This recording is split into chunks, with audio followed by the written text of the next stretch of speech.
فاضل بریلوی رحمۃ اللہ علیہ فرماتے ہیں کہ قیامت میں منظر اس طرح کا ہوگا کہ نبی پاک ہمارے آگے آگے چلیں گے اور ہمیں اللہ کی رحمت کی خوشخبری سناتے جائیں گے، اور جب حضور یہ خوشخبریاں سنائیں گے تو حضور کے لبھہ مبارکہ سے پھول گریں گے اور ہم ان کو اٹھاتے جائیں گے۔ فرماتے ہیں خود تو وہ تھوڑی دیر کے لیے روئیں گے اللہ کی بارگاہ میں کہ یا اللہ انہیں معاف کر دے، خود روئیں گے لیکن ہمیں ہنسا دیں گے۔ پیش حق مجدہ شفاعت کا سناتے جائیں گے، آپ روتے جائیں گے پر ہم کو ہنساتے جائیں گے، اور باغ جنت میں محمد صلی اللہ تعالی علیہ وسلم، باغ جنت میں محمد مسکراتے جائیں گے، پھول رحمت کے گریں گے ہم اٹھاتے جائیں گے، حشر تک ڈالیں گے ہم پیدائش مولا کی دھوم، اور مثل فارس نجد کے قلعے گراتے جائیں گے۔ اور کیا ذوق بیان کیا، فرمانے لگے خاک ہو جائیں عدو جل کر مگر ہم تو رضا، دم میں جب تک دم ہے ذکر ان کا سناتے جائیں گے۔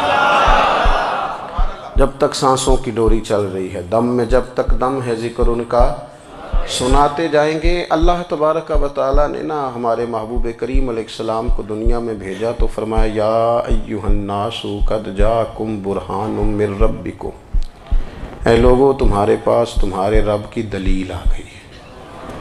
اللہ تبارک و تعالیٰ نے محبوب پاک علیہ السلام کو سراپا دلیل بنا کے بھیجا۔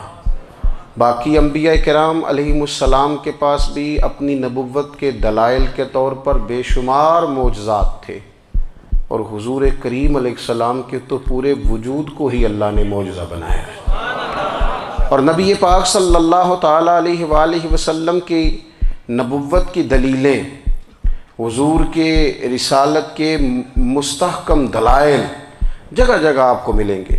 سب سے پہلی چیز تو یہ سمجھنے والی ہے کہ نبی پاک علیہ السلام نے جس چیز کو سب سے پہلے اپنی نبوت کی دلیل کے طور پر بیان فرمایا وہ حضور کا کردار ہے، سیرت ہے، عمل ہے، حضور کا لوگوں کے ساتھ رویہ ہے۔ نبی پاک علیہ السلام کی تبلیغ کے 3 دور ہیں۔ ایک تو حضور نے اپنے قول سے تبلیغ فرمائی، وہ 40 سال کی عمر سے محبوب نے اعلان فرمایا اور تبلیغ کی، اور ایک نبی پاک صلی اللہ تعالیٰ علیہ وسلم بالواسطہ حضور کی تبلیغ ہے جو آج تک جاری ہے۔ امت کے علماء، مشائخ، مبلغین حضور کے دین کو آگے پھیلا رہے ہیں، تو دراصل یہ بھی تبلیغ رسول پاک علیہ السلام ہی کی تبلیغ۔ اور ایک حضور کی تبلیغ کا دور ہے، حضور کی پیدائش سے لے کر ولادت مبارکہ سے لے کر حضور علیہ السلام کے اعلان نبوت تک۔ اس دوران نبی پاک نے جو تبلیغ فرمائی ہے وہ اپنے کردار سے فرمائی ہے۔ عرب کا وہ معاشرہ جو بڑا میلا کچیلا گدلا ہو چکا تھا، جس کے اندر سراسر مادہ پرستی کا زور تھا، جس کے اندر لوگ انسانوں کی خرید و فروخت کرتے تھے، جس کے اندر بیٹیوں کو زندہ دفن کر دیتے تھے، جس کے اندر جو آدمی جتنا زیادہ مضبوط ہوتا تھا اتنا زیادہ لٹیرا بن جاتا تھا، اس معاشرے کے اندر رسول کریم علیہ السلام نے 40 سال گزارے، اور اس طرح گزارے کہ جو بیگانے بھی تھے وہ بھی کہا کرتے تھے یہ صادق ہیں، یہ امین ہیں۔ اور جب حضور نے اعلان نبوت کیا تو فرمایا، یہ قرآن مجید کے لفظ ہیں، فرمایا فَقَدْ لَبِثْتُ فِيكُمْ عُمَرًا مِّن قَبْلِهِ أَفَلَا تَعْقِلُونَ، میں تمہارے بیچ عمر کا ایک حصہ گزار چکا ہوں، تمہیں عقل نہیں ہے، شعور نہیں ہے۔ نبی کریم علیہ السلام نے اپنے کردار کو، اپنے عمل کو اپنی نبوت کی دلیل کے طور پر بیان فرمایا۔ وہ تو حضرت حلیمہ بھی فرماتی ہیں نا، جب میں نبی کریم علیہ السلام کو اپنے گھر لے گئی تو میرا اپنا بچہ بھی دودھ پیتا تھا، 2 میرے بیٹے ہو گئے، ایک میری یہ نسبی اولاد اور حضور میری رضائی اولاد۔ تو کہتی ہیں جب میں کریم محبوب علیہ السلام کو اپنے سینے سے لگاتی تھی تو حضور میرے ایک پستان سے دودھ پیتے تھے اور دوسرا اپنے بھائی کے لیے چھوڑ دیا کرتے تھے۔ یہاں سے رسول کریم علیہ السلام نے کردار کے ذریعے تبلیغ، اور پھر اعلان نبوت سے پہلے ایک تنظیم عرب کے جوانوں پر، عرب کے سرداروں پر مشتمل بنائی گئی، جس میں نبی کریم علیہ السلام نے بڑا حصہ لیا سرکار نے، اور بڑے اہم لوگوں کو شعور حضور نے عطا فرمائے، وہ اس جماعت کا فیصلہ تھا کہ ہم سارے جوان، سارے بڑے لوگ ملیں گے۔ یہ حضور کے اعلان نبوت سے پہلے کی بات ہے۔ ہم بڑے لوگ ملیں گے، کسی بڑے کو کسی چھوٹے پر ظلم نہیں کرنے دیں گے، کسی آدمی کو کسی غریب کا حق نہیں کھانے دیں گے۔ حضور علیہ السلام نے نا اپنے کردار سے، اپنے عمل سے، اور آپ کا جو عمل ہوتا ہے نا وہ اصل ہوتا ہے۔ ایک ہوتا ہے آپ کوئی بات کرتے ہیں اور ایک ہوتا ہے کہ آپ کوئی عمل کرتے ہیں۔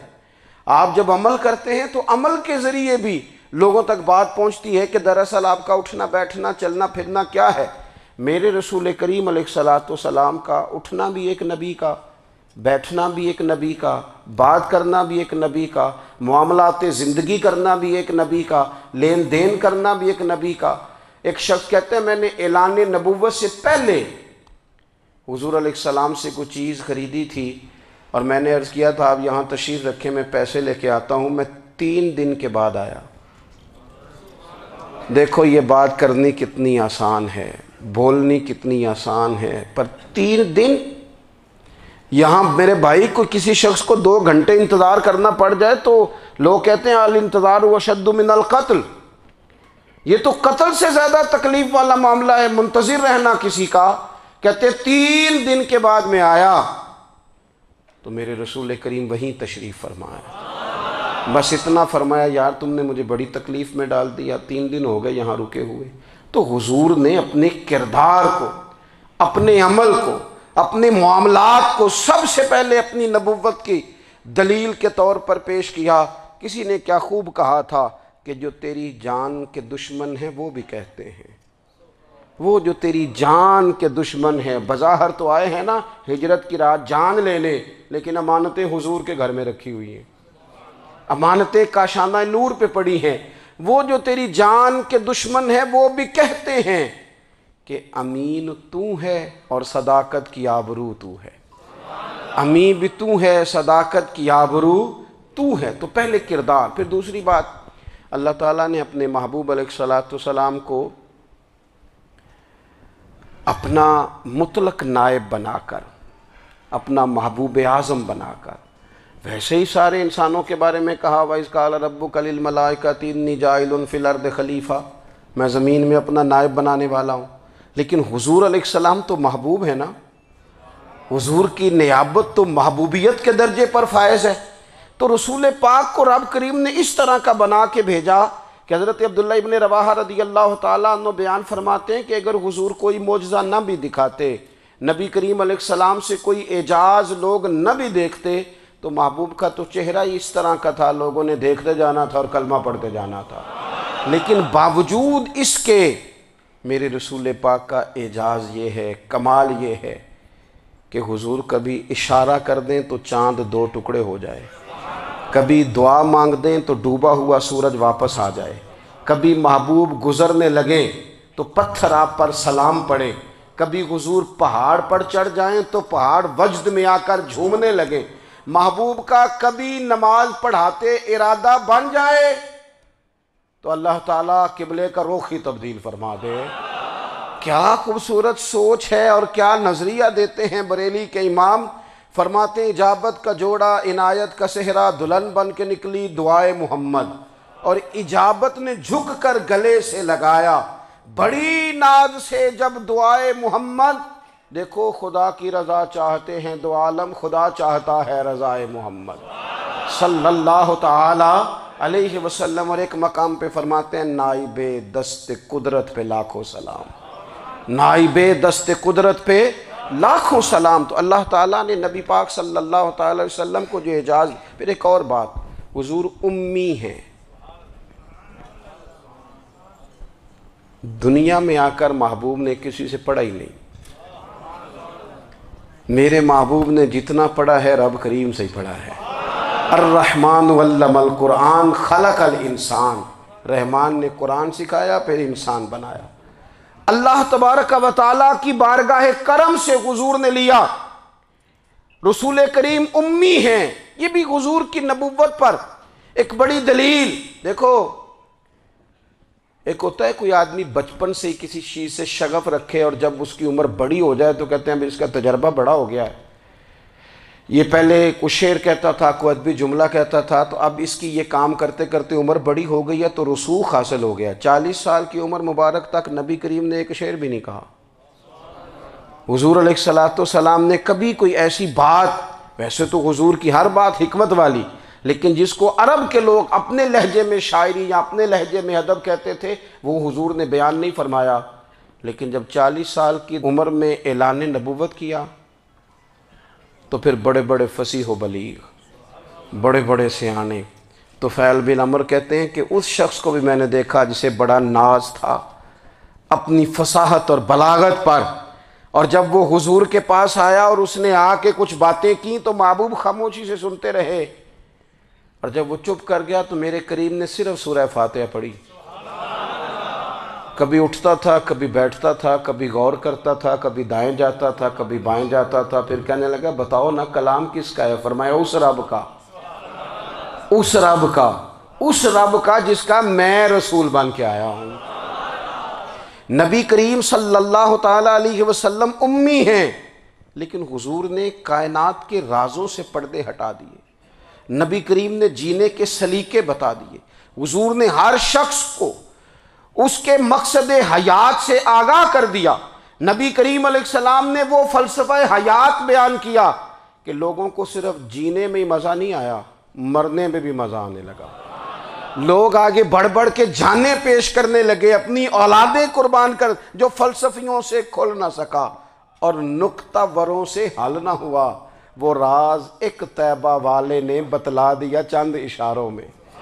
محبوب کریم امی ہیں، لیکن حضور نے اس طرح دنیا کو سکھایا، اس طرح دنیا کو پڑھایا، اس طرح حضور نے علم کے چراغ اور دیپ روشن کیے کہ قیامت تک جسے روشنی ملے گی نا، اسے صرف دروازہ مصطفیٰ سے ملے گی، اسے رسول کریم علیہ السلام کے در دولت سے ملے۔ کچھ لوگوں نے کہا کہ یہ اپنے پاس سے آیات بنا کے لاتے ہیں، اپنے گھر میں بیٹھ کے دعوے کر لینا تو کوئی مشکل کام نہیں نہ ہوتا، سارے لوگ ہی کر لیتے ہیں۔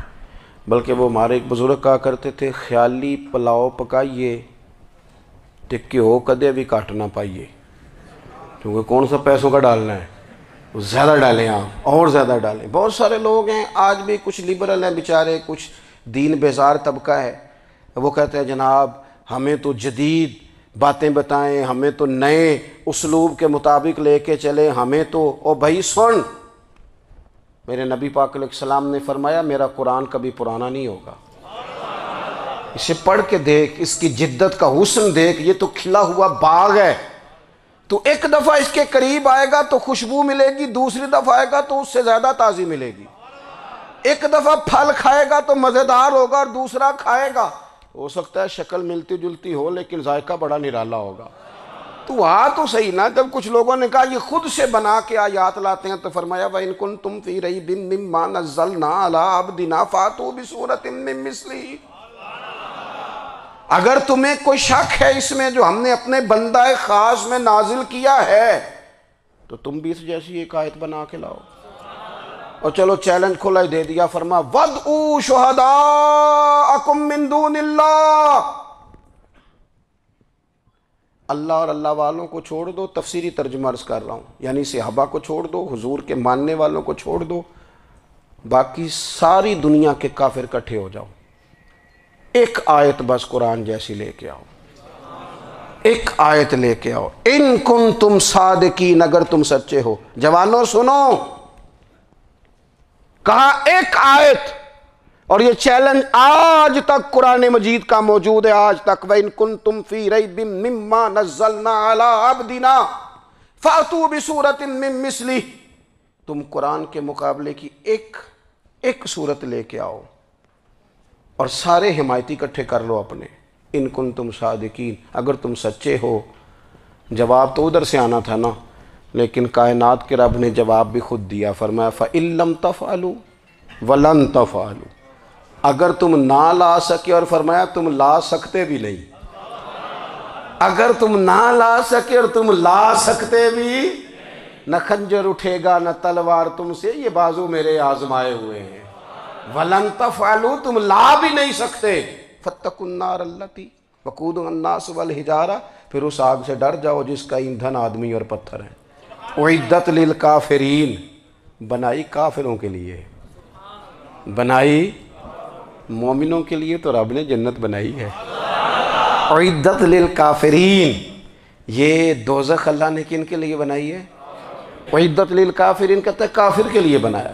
تو اللہ تبارک و تعالیٰ نے میرے رسول پاک صلی اللہ تعالیٰ علیہ وسلم کو وہ کتاب عطا فرمائی، اور پھر حضور کی فصاحت و بلاغت، معرفت۔ دیکھو ایک ہوتا ہے گھنٹوں باتیں کرنا، ایک ہوتا ہے کئی کئی والیم پر مشتمل، کئی کئی جلدوں پر مشتمل کتب کا لکھنا، اور ایک ہوتا ہے کسی بندے کا ایک بات کرنا اور سامنے والے کی طبیعت کو اتنا جگا دینا کہ اگلی بات فوراً ہی اس کی سمجھ میں آ جائے۔ اور حضور نہ کسی کی انا کو نہیں جگاتے تھے۔ ہم بعض اوقات کسی سے خطاب کرتے ہیں، بات کرتے ہیں تو سامنے والے کی انا کو جگا دیتے ہیں، ٹھیس پہنچاتے ہیں، وہ کہتا ہے چل پھر تگڑا ہو جا میں بھی آیا۔ حضور انا نہیں جگاتے تھے، میرے نبی پاک ضمیر جگاتے تھے تاکہ وہ شخص فیض حاصل کر سکے، اسے کچھ ملے۔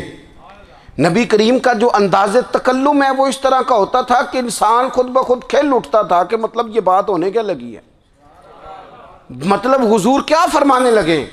نبی کریم صلی اللہ تعالیٰ علیہ وسلم، ایک دن محبوب کریم نے صحابہ کے بیچ حضور کی فصاحت و بلاغت دیکھے، فرمایا محبوب نے کتنا نادان ہے وہ شخص جو اپنے ماں باپ کو گالی دے۔ کھلی ہو گئی لوگوں کی آنکھیں، کان کھڑے ہو گئے کہ یا رسول اللہ کون ایسا بدبخت ہے جو ماں باپ کو گالی دے گا۔ تو اب جب سوالات ذہنی سطح پر پوری طور پر ابھر گئے نا، تو اب رسول کریم نے بات سمجھائی۔ یہ ہے فصاحت و بلاغت، تیرے آگے ہیں یوں دبے لچے فصحاء عرب کے بڑے بڑے، کوئی جان منہ میں زبان نہیں بلکہ جسم میں جان نہیں۔ یا رسول اللہ کون ایسا نالائق ہے جو ماں باپ کو گالی دے؟ اب جب ذہنی سطح یہاں تک ابھر آئی تو اب حضور نے سمجھایا، فرمایا جب تم کسی کے ماں باپ کو گالی دو گے نا تو وہ بھی تو جواب میں تمہارے ماں باپ کو دے گا نا، تو فی نفس ہی یہ تم نے خود ظلم کیا ہے اپنے ماں باپ پر۔ کیوں تم نے ایسا لہجہ اختیار کیا کہ جس سے سامنے والے کی انا جاگ جائے اور وہ تمہارے مقابلے میں آ کر کے کھڑا ہو جائے؟ کیوں تم نے اس طرح کے انداز اختیار کیے کہ جس سے سامنے والا بھی سارے پنجے کھڑے کر کے باہر نکل آئے اور کہے آ جاؤ پھر میں بھی میدان میں حاضر ہوں؟ رسول کریم کی فصاحت، بلاغت دیکھیں نا، حضور دو چار جملوں میں ساری بات سمجھا جاتے ہیں۔ ایک حدیث پاک اگر ہماری سمجھ میں آ جائے، ایک روایت نبی پاک صلی اللہ تعالیٰ علیہ وسلم نے فرمایا خوبصورت مسلمان وہ ہے جو بے مقصد باتوں کو چھوڑ دے۔ لو اس سے پوری زندگی سجائی جا سکتی ہے، ایک جملے سے پوری زندگی سواری جا سکتی ہے، کوئی لمبی چوڑی باتوں میں جانے کی ضرورت نہیں۔ کہا خوبصورت مسلمان یہ ہے جو بے مقصد باتوں کو چھوڑ دے، لا یعنی باتوں کو، کیا کہتے ہیں ہمارے دیہات کے لوگ، جڑے پنڈ جانا نہیں ادھر راہ پوچھنے دی، لیکن آج کل لوگ باز آندے یعنی جس بات کا بالکل تعلق نہیں نا وہ بات بھی کرتے جاتے ہیں، جس کا شعبہ ہی نہیں وہ بھی چھلانگ لگا لگا کے اس میں آ جاتا ہے۔ ہم اپنا وقت ضائع کرتے ہیں، اپنی صلاحیتیں ضائع کرتے ہیں، اپنا نقصان کرتے ہیں۔ ہم اپنا کام صحیح کر کے نہیں کرتے اور دوسری ساری دنیا کو ٹھیک کرنا چاہتے ہیں۔ او بھائی آپ جس جگہ جس شعبے سے تعلق رکھتے ہیں آپ اپنے معاملات میں مضبوطی پیدا کریں۔ حضور نے اپنی فصاحت کے ساتھ، بلاغت کے ساتھ لوگوں کو قائل کیا، اور قرآن مجید کی تاثیر کا یہ اثر میرے کریم رسول نے دکھایا کہ رات کو جب حضور بیٹھ کے قرآن پاک پڑھتے تھے نا، جب یاسین والے نبی خود یاسین کی تلاوت کریں، جب طٰہٰ والے محبوب خود طٰہٰ کی تلاوت کریں، غور کرو نا جب مدثر والے محبوب خود ان جملوں کو ادا کریں، یعنی جن کے بارے میں آیت آئی ہے جب وہی یہ آیت پڑھیں کہ اِنَّا أَعْطَيْنَاكَ الْكَوْثَرَ، یعنی جن کا ذکر ہو رہا ہے جب وہ یہ بات کریں کہ یا ایھا النبی انا ارسلناک شاہدا ومبشرا ونذیرا لتؤمنوا باللہ ورسولہ وتعزروہ وتوقروہ وتسبحوہ بکرۃ واصیلا، جن کے بارے میں آیت آئی ہے جب وہ یہ کہہ رہے ہوں کہ ورفعنا لک ذکرک، جب وہ کہہ رہے ہوں والضحیٰ واللیل اذا سجا، ذرا اس کیفیت کو دیکھیں جب محبوب خود پڑھ رہے ہوں، اور جو حضور پر آئی ہیں اس کا ذائقہ، اس کا لطف، اس کا انداز بھلا کیا ہوگا۔ حضور جب رات کو پڑھتے تھے نا قرآن پاک، تو جو پکے کافر تھے نا، ابو جہل جیسے لوگ، وہ بھی جھاڑیوں میں چھپ چھپ کے مدینے والے کی تلاوت سنا کرتے تھے، حضور کی تلاوت سنا کرتے تھے۔ یہی بہتر ہے کہ پردوں میں وہ پردہ پوش رہے، وہ اگر پردے ہٹا دے تو کسے ہوش رہے۔ رسول کریم علیہ السلام کی تلاوت کا سننا، قریب جانا، یہ اعجاز ہے۔ حضرت فاروق اعظم کہتے ہیں میں طبیعت کا بڑا ڈاڈا تھا، مزاج کا بڑا سخت تھا، زندگی ہمیشہ ڈٹ کر گزاری، باتوں پر کھڑا رہنا آتا تھا، پر جب میری بہن نے مجھے چند آیتیں سنائی نا تو میں تڑپ ہی گیا۔ گھروں آیا سا مار مقامنے نو، ہن مینو مار دے لے چلو، اوے متے عمر دی عمر برباد ہو جائے، جتھے عمر سوار دے لے چلو۔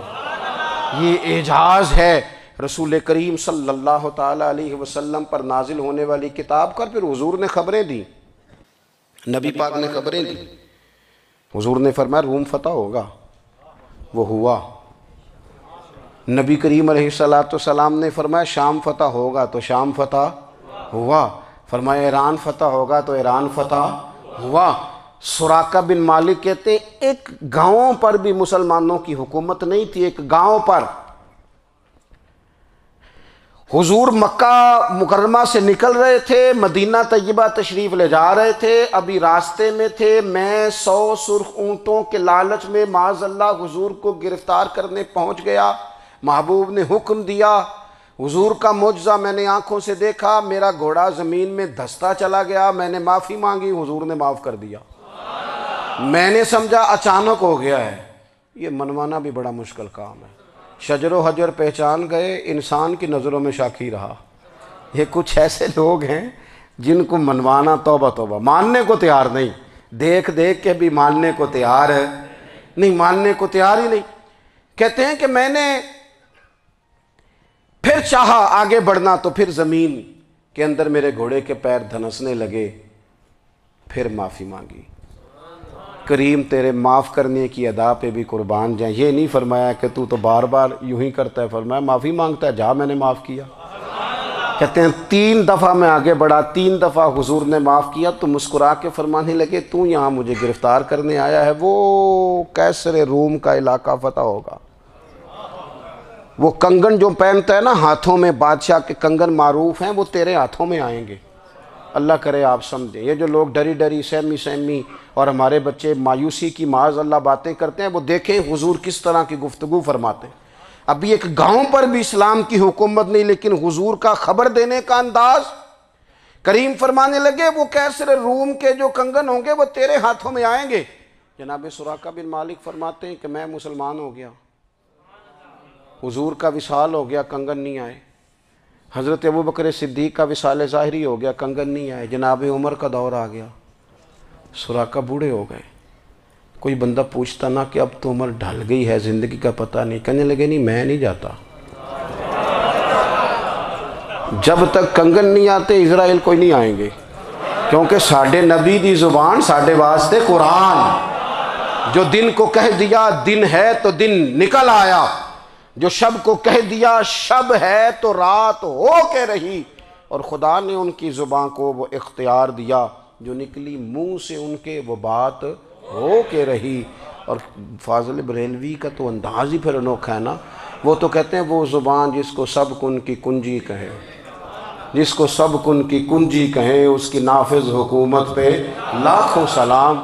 کہنے لگے نہیں آتے حضرت اسرائیل، فکر نہ کرو، بوڑھے ہو گئے تھے، نکلنا گھر سے بند کر دیا تھا، حضرت عمر کا دور تھا، کنگن آ گئے۔ حضرت فاروق اعظم نے ان کے پوتوں سے، نواسوں سے، بچوں سے کہا جاؤ بلا کے لاؤ، کا دادا جان بوڑھے ہیں، پھر میں تم کان میں کہہ دینا کنگن آ گئے، پھر تم دیکھنا تو صحیح۔ پھر حضرت سراقہ آئے، حضور نے جو خبریں دیں، نبی پاک علیہ السلام نے جو گزشتہ قوموں کے احوال بیان کیے، اور پھر میرے نبی پاک علیہ السلام نا دنیا میں عزتیں دینے آئے، عزتیں۔ یہ مزاج ہمیں کم کرنا چاہیے، یہ جو ہم ساری زندگی اس کام میں لگا دیتے نا، کسی کو نیچا کیسے دکھانا ہے، یہ انداز حضور نے نہیں ہمیں دیا۔ آپ دیکھو حضور تشریف لائے تو ہمیں پتہ چلا کہ حضرت یوسف جیسا سونا کوئی نہیں، حضور تشریف لائے تو ہمیں پتہ چلا کہ حضرت داؤد جیسی خوبصورت آواز کسی کی نہیں، حضور تشریف لائے تو ہمیں پتہ چلا کہ جناب عیسیٰ علیہ السلام کا فقر اختیاری کس طرح کا تھا، محبوب تشریف لائے تو ہمیں پتہ چلا کہ حضرت موسیٰ کا جلال کس طرح کا تھا۔ یہ تو حضور آئے تو نبی پاک علیہ السلام نے اس کی بھی عظمت بیان کی، اس کی بھی شان بیان کی۔ حضور نے بتایا کہ ابو بکر صدیق کی شان کیا ہے، فاروق اعظم کا مرتبہ کیا ہے، عثمان غنی کی حیا کیا ہے، مولا علی کی شجاعت کیا ہے، اہل بیت نبوت کی عظمت کیا ہے۔ حضور آئے عزتیں دینے، ماں کو عزت دی مدینے والے رسول نے، کہا جس کا باپ راضی ہو گیا اس کا رب راضی ہو گیا۔ فرمایا جو 2 بیٹیاں 3 بیٹیاں 4 بیٹی بہنیں یا 1 بیٹی یا بہن بیاہ کے آ گیا نا، اس طرح میری 2 انگلیاں جڑی ہوئی ہیں، میرے ساتھ جڑ کے جنت میں جائے گا۔ رسول کریم صلی اللہ تعالی وسلم نے عزت دی۔ حضور عزتیں دینے، کوئی اعزاز نہیں، ان پڑھ بندہ ہے، سادہ ہے، غریب ہے، مزدوری کرتا ہے، ہاتھوں پہ چھالے، یا رسول اللہ اس کا بھی کوئی اعزاز ہے؟ قربان جائیں، میرے کریم نے عزت دی، فرمایا محنت کر کے روزی کمانے والا تو اللہ کا دوست ہے، یہ اینٹیں اٹھانے والا، یہ مشقتیں کرنے والا، یہ صبح دیہڑی پہ جانے والا، یہ بیچارہ جو اچار سے روٹی کھاتا ہے، تو نے ہر شخص کی قسمت میں یہ عزت لکھی اور آخری خطبے کی صورت میں وصیت لکھی۔ رسول کریم نے ہر بندے کو اعزاز دیا، عظمتیں دی، حضور عزتیں دینے آئے، نبی پاک علیہ السلام نے اعزازات دیے، حضور نے نوازا۔ یہ ساری چیزیں میرے رسول پاک کی تشریف، اور پھر یہ جو حضور کے صحابہ اور اہل بیت ہیں نا، یہ بھی میرے نبی پاک کی نبوت کی دلیل ہے۔ اتنی جلدی انقلاب آیا نہیں کرتے، وہ کل تک جو رہزن تھے حضور نے راہبر بنا دیے۔ وہ لوگ جو کل تک ایک دوسرے کے گلے کاٹ کے کھاتے تھے، ایک دوسرے کو مارتے تھے، تکلیف پہنچاتے تھے، برادری ازم پہ لڑتے تھے، حضور نے بھائی بھائی بنا دیے۔ ایک پلیٹ میں کھانا کھانے لگے، سیدنا بلال حبشی، صہیب رومی، سلمان فارسی، حضور نے یوں کر کے ملا دیا۔ نبی کریم علیہ السلام نے تقسیمیں ختم کر دی دنیا میں۔ حضور کہ صحابہ نے اپنا کردار اس طرح کا دکھایا، اتنا بلند کیا، اور صحابہ کرام علیہم رضوان اس کو دے کر اتنی بلندیوں پہ گئے کہ گواہیاں اللہ کا قرآن دیتا ہے۔ فرمایا محمد الرسول اللہ والذین معہ اشداء علی الکفار رحماء بینہم تراہم رکعا سجدا یبتغون فضلا من اللہ ورضوانا۔ فرمایا یہ جو میرے محبوب کے ساتھ والے ہیں کافروں پر سخت ہیں، آپس میں نرم دل ہیں، تم جب بھی انہیں دیکھو گے سجدے کرتے دیکھو گے، رکوع کرتے دیکھو گے، تم انہیں دیکھو گے اللہ کی رضا کے متلاشی ہیں۔ انہیں ساری مادہ پرستی سے نکال کر محبوب نے رب کی رضا کے رستے پہ ڈال دیا۔ میرے نبی کریم سید عالم صلی اللہ تعالیٰ علیہ وسلم کی نبوت کے دلائل کے طور پر یہ ساری چیزیں آئیں۔ بس میں بات سمیٹنے لگا ہوں۔ حضور کا جو اخلاق ہے نا، وہ بھی نبی کریم علیہ السلام کی نبوت کی بہت بڑی دلیل ہے۔ وَإِنَّكَ لَعَلَىٰ خُلُقٍ عَظِيمٍ۔ محبوب ہم نے آپ کو نا خلق عظیم کا مالک بنایا ہے۔ کچھ لوگ سمجھتے ہیں صرف آپ کا بولنے کا انداز ٹھیک ہو تو آپ با اخلاق ہیں۔ نہیں بھائی، بولنے کا انداز ٹھیک ہونا با اخلاق نہیں، سچ بولنا اخلاق کی علامت ہے۔ آپ کا حق بات کرنا اخلاق ہے، آپ کا صحیح گواہی دینا اخلاق ہے، آپ کا اللہ تعالیٰ کی طرف سے آزمائش آنے پر صبر کا مظاہرہ کرنا اونچا اخلاق ہے۔ رب نعمت دے تو آپ کا وجود ڈھلتا جائے شکر میں، یہ اخلاق ہے۔ رب کریم اگر آپ کو کسی وقت کسی آزمائش میں اپنی حکمت سے ڈالتا ہے تو عزت نفس کو برقرار رکھنا، خودداری کو برقرار رکھنا، یہ اخلاق۔ نبی پاک نے اعلیٰ ترین اخلاق کی بات بتائی، اعلیٰ ترین۔ حضور نے لوگوں سے بیعت لیتے وقت کہا تھا میرے ہاتھ پر بیعت کرو، چوری نہیں کرو گے۔